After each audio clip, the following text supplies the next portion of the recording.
We'll bring it out to the public for public comment. Let me pull it back here. So if you're interested in commenting on agenda item number 31, if you could remain over in line, please, sir.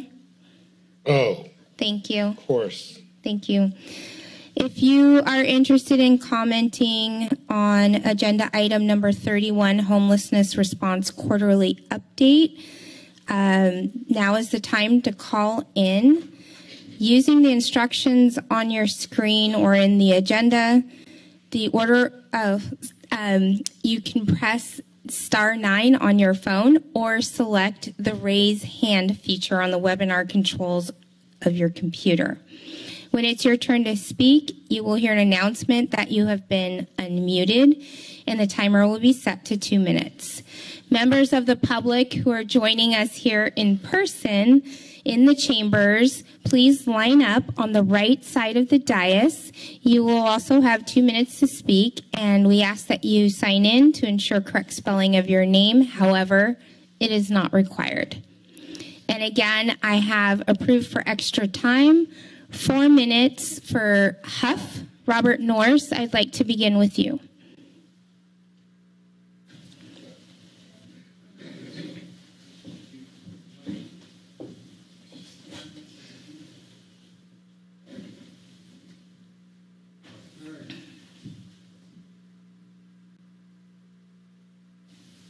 Welcome. Members of the community and council.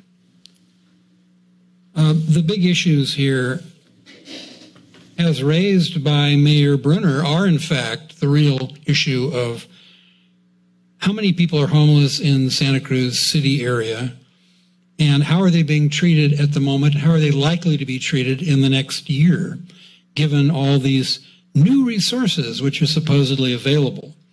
Now, when I hear the kind of, I don't want to call it gobbledygook, but it's sort of abstract talk and possible things that may soon be happening, and we're working and planning on this.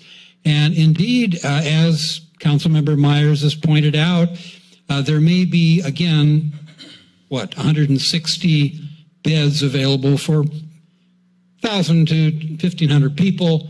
And the real issue is, my concern as a member of this homeless civil rights group is, what about the majority of these folks? Not so much do I expect this council to provide shelter and services for everybody, but I expect them not to be dumping their money into the pockets of consultants and legislative analysts and more fund grabbers that don't really produce services for the majority of the people in this county.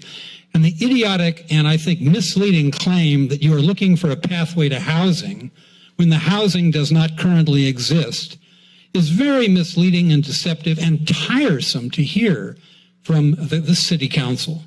But I mean, my purpose is not so much to berate the council. I know that's going to be what you're continuing to talk about, all the affordable housing that isn't really affordable, and all the shelter that isn't really available for most people in this county, and all the money going into enforcement. That really is what this is all about. You are trying to find a way to enforce the OVO and the CSSO ordinances.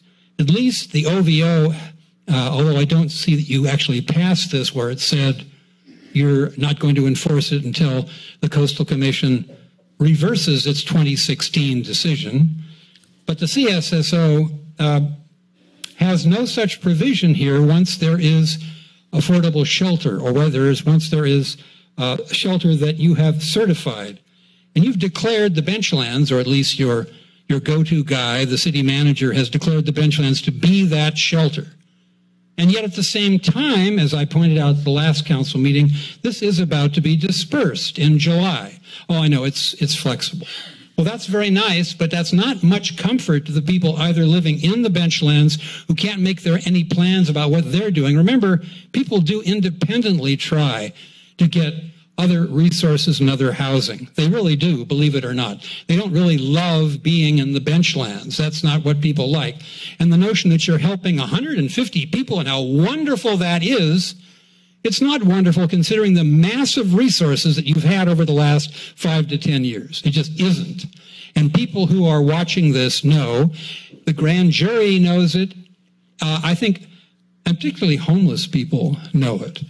And I realize that when you're in an insulated position like this council is, you don't really feel it except in the most abstract way. And that leaves the community to have to take the action here. And as usual, I hope that we will, as we did in the winter of 2020 when we stopped your old city manager from disrupting the lives and stealing the homes of the people in the Benchlands. But it's really hard to tell. Maybe things will go like they were then, maybe they won't. And if I weren't so tired, I would have perhaps given a better presentation. Thank you. Thank you. I will now go out to our virtual hands raised, and let's see, our first name is Serge Kagnu. Welcome. Go ahead and unmute yourself. Good evening, the City Council. Thanks for giving me time to speak. I want to very much show my appreciation to Larry Imwalle and the very informative presentation. I'm hopeful that the services will continue to make a change for Santa Cruz. As we are currently in Mental Health Awareness Month, and as I'm a member of the county's Mental Health Advisory Board, I have a few comments and 3 questions. First, I think forcing people into shelter is not necessary to fill our shelters. Designing our programs to be more welcoming and more appealing from the participants' perspective is the missing piece in these discussions. What I don't hear mentioned is trauma-informed care. Designing care from the perspective and behavioral health needs of the participants. In the participant agreement for the Tier 2 safe sleeping site, and I suspect in the 20 encampment site, participants must agree that they have no expectations of safety. I'm confused on how we're expecting our city programs to be appealing if we make no promises of safety. I have a question. For the shelters and the safe sleeping sites, how would enforcement of the CSO and the possible enforcement of the OVO affect those people in city shelter programs who get kicked out for behavioral health issues or leaving voluntarily due to anxiety or other behavioral health issues? Since there's not housing for the 1,000+ people experiencing homelessness in the city of Santa Cruz, and many do not qualify for housing vouchers or have a means to pay for housing, what happens to those participants at their end of their limited stay with regards to enforcement of those ordinances? Those are my questions. I'll say one last comment. Larry referred to a sober living shelter. I'm confused about that. I don't know if Larry is misinformed or trying to label it as shelter. That sober program is just about people who are getting arrested. It is not a shelter at all. So thank you for your time. And I hope that we continue to support people with behavioral health needs. Have a good night. Thank you for your comment. Our next member of the public, I will invite forward here in person. Welcome. Thank you. My name is James. First, I want to thank Serge because although I have 8 things on my list, number 6 has to do with and accept a grant allocation that the county passed today. So instead of law enforcement engaging with every issue that goes on in this county, they've allocated $7.5 million for alternative sources. I think that's excellent. There are a few places where brevity is less important than foreplay. There was a lot of talking. Wow, it's been almost 3 hours. It's a reminder to William Shakespeare, much to do about nothing. So, if there's $14 million that has been advocated, $2.3 million apparently has already been spent. Be interesting to see what that stuff was spent on. And it seems like there's a bunch of housing for people with vehicles. That's really promising. Now, I too took a walk through the Benchlands, and Wow, there's at least 370 tents there. There's no telling how many people. It seems from the numbers I have heard, maybe there's accommodations for 180? If there are like 1,800 homeless people in this county, what is going to go on? I want to thank Danny Brown for bringing up some good observations and Justin Cummins for bringing up some good observations. There were a lot of good observations, particularly about fire safety. You know, I spoke in the county, not so much here, about those directed energy weapons attacks. My comment is going to be there are frequencies that literally put out fires. But what's going on planet Earth, there are fires everywhere. Thank you. Thank you for your comment.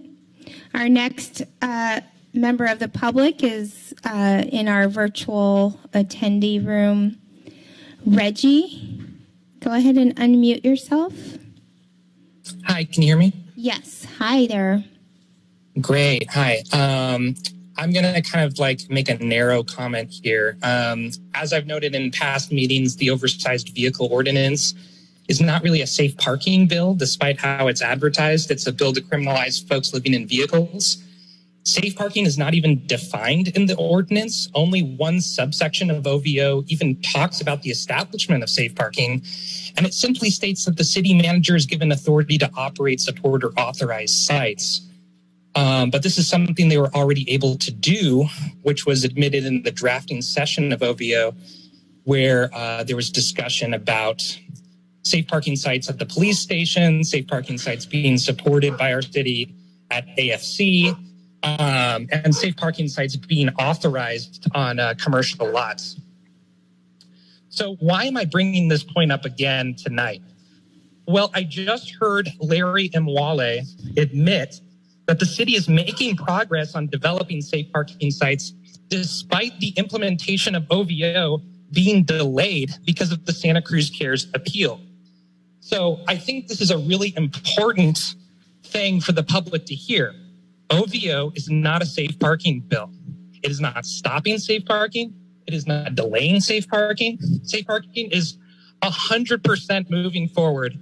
And it's in all the ways that the city manager wants, because it already was able to do that.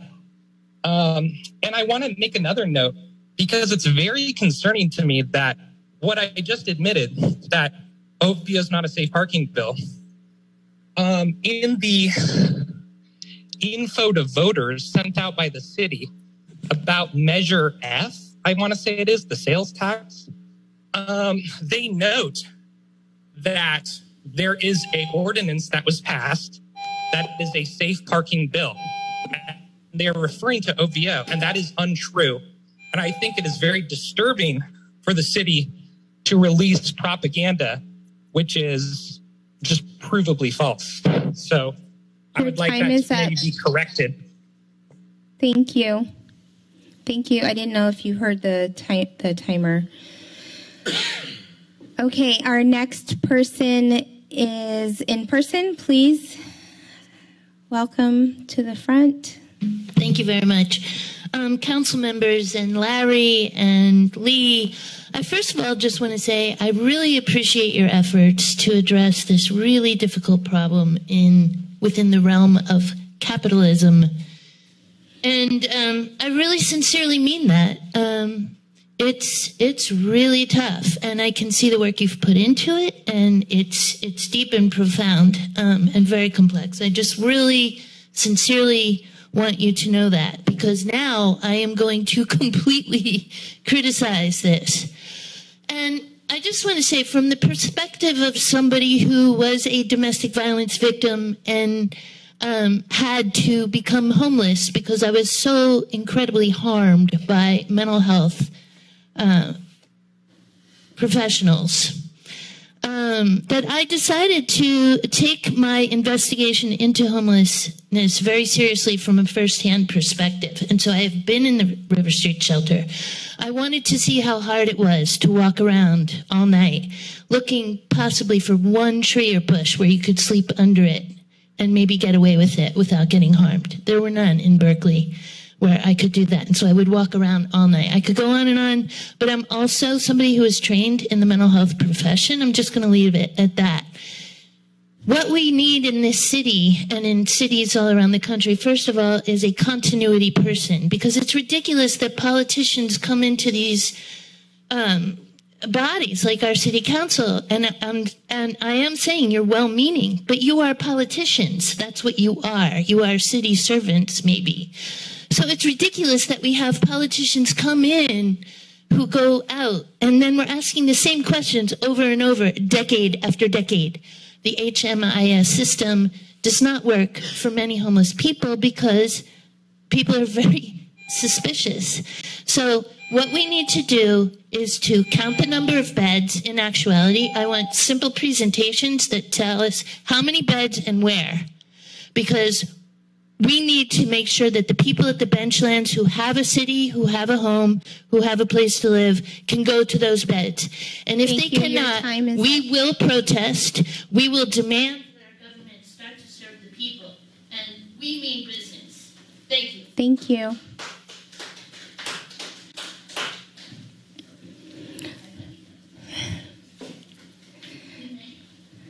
Good night. Thank you for your comment. Next caller is in our virtual attendee list. The name, I Am Watching You. Go ahead and unmute yourself. Yes. As regard your homeless response update, it seems to assume incorrectly that Santa Cruz has a perfectly normal size perpetual homeless condition, the solution to which is a larger and expensive perpetual welfare just here in the city in the form of emergency shelters, parking areas for live-in RVs, and lots of perpetual staff expense. I see nowhere an actual stated numerical goal of a reduction in homelessness and dependence with yearly measurable metrics that we can then judge the worthiness of such expenses and effort to return to something like approaching a California average homelessness. It just seems like a bigger, more expensive government welfare program with no end game. You seem to be embarking on a pure welfare commitment without full funding or even a guess at future funding expenses or sources. I note the footnote on the 2-year and 3-year plan, blank HRP plan, quote, funding will need to come from general fund new revenue sources or reductions to other services, end quote. No one would lease a new car without some idea of how to pay for it besides the down payment. Only an unscrupulous car dealer would allow someone to sign such an agreement. Apparently, you just forgot to mention what those other reduced services might look like as they become a lower non-priority than this new welfare system. Welfare is a tricky business, largely the responsibility of the federal, state government, and charity. People can be just as trapped in the welfare state, not daring to dig themselves out of it for fear of lost benefits, even if are quite capable of doing so. Such is the fate of millions of people. You wouldn't hold up the citizens of Santa Cruz to blow the whole $14 million in 1 year and mandate funding of future programs for astronomical numbers of homelessness here by threatening the loss of taxpayer services or else, would you? Thanks. Thank you for your comment.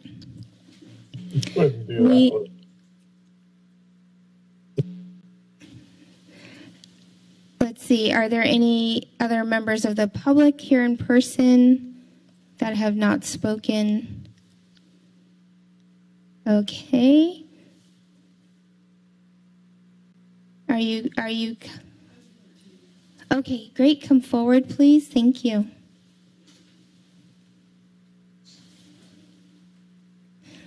Welcome. Thank you. I'm going to be reading this because it's that way. And when I heard about having a community relations specialist, I thought, what an opportunity that is to change the narrative we have about people who are houseless. This is in the wrong place, huh? There we go. Better. We need to change the current narrative because we have othered homeless people. We tend to believe they are not like us. We're different. So we can choose the ones who deserve help and the ones who do not deserve help. And we don't have to feel bad because they got there because of something they did wrong, an individual failure. Houselessness is seen in this country as an individual failure, but it is not. It's a failure of our economy, our structure, our financialization of land and of homes, our housing crisis. And we have got to change that for the public, because the fact that most of the mistreatment and the hate and despising that goes on in the public for houseless people is because of that belief, the misplacement of blame. So I hope that I want to encourage this community relations specialist to focus on that, because it is an opportunity to change how we see the members of, well, our other residents who live without homes. And I know, as a renter here of 22 years, I know how uncertain my future is and how unstable it is. And I know I am just like them. And they are like us. Okay. Thank you. Thank you for your comment. Our next member of the public for comment is virtual hand raised Darius Mosnin. I too agree with Justin and the concern for this Benchlands at the height or really the beginning of fire season. We know from past experience, these folks will wander back into the Hell's Trail, Pogo Nips, high fuel areas. I would like to see somehow that the Benchlands stay together. I've been there probably 4 or 5 times. I've spoken to people. I've seen the conditions are abhorrent. There's a lot wrong with it, but you have, close to 300 homeless folks that have been spread out through the community, spread out into these fire-prone areas, all in one spot. It's not visible. It doesn't have the blight that Ross Camp did. It's, below grade, so to speak. You've got 2 full-time folks there, Jeremy Leonard, Chris Monteith, I believe, that have basically become the corporate knowledge for Santa Cruz City's homeless after how many months of working there and getting to know everybody. On the other hand, I appreciate the comment Larry made about groups of 20 to 30 being kind of the ideal sort of size for managed encampments. I've seen that model in Eugene, Seattle. I've seen other spots up and down the West Coast. I don't know if there's some way to break the camp up, if you will, into different, micro encampments, like we had Brent Adams do with his agreement camp at one point. I think that the public actually benefits from the camp all in one spot. I believe crime is down. Some petty thefts and other kind of crime in the city and elsewhere is down. It's all, unfortunately, it becomes homeless on homeless crime in the Benchlands. But, that's the nature of the beast. Perhaps more policing, more folks like Jeremy and Chris with Your different shifts. Your time is up. I don't know if you heard the timer. Thank you.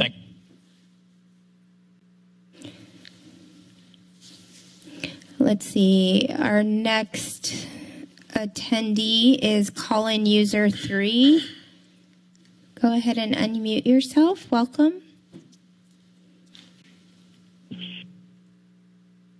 Hi, my name is Marilyn Garrett. I'm a retired teacher, and I used to have a bumper sticker that said, "It will be a great day when the schools have all the money they need, and the Air Force has to have a bake sale to buy a bomber."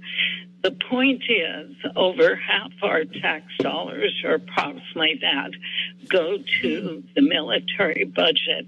and we just seen huge billions of dollars going to the Ukraine and all these wars, forever wars.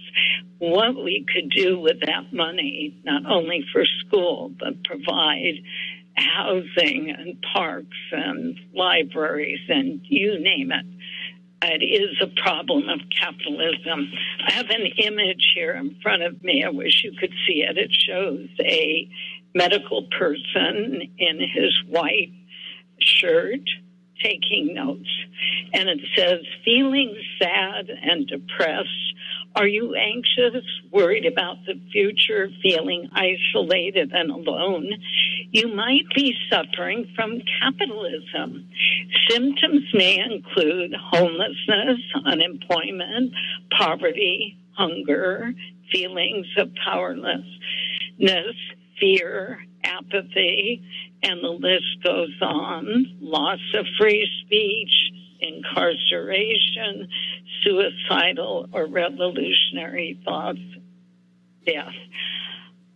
Another, and people commenting on mental health services.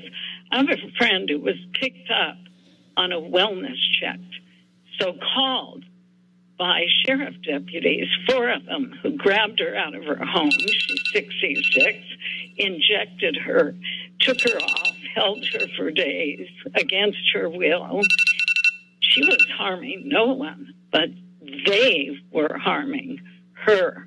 And so when I hear about mental health services, your time is up. So I think, yeah, we need a different structure of a system that provides for the well-being of everyone. Thank you. Thank you. Thank you for your comment. Let's see if there are any other hands. It looks like that concludes our comment from public comment period. I will now bring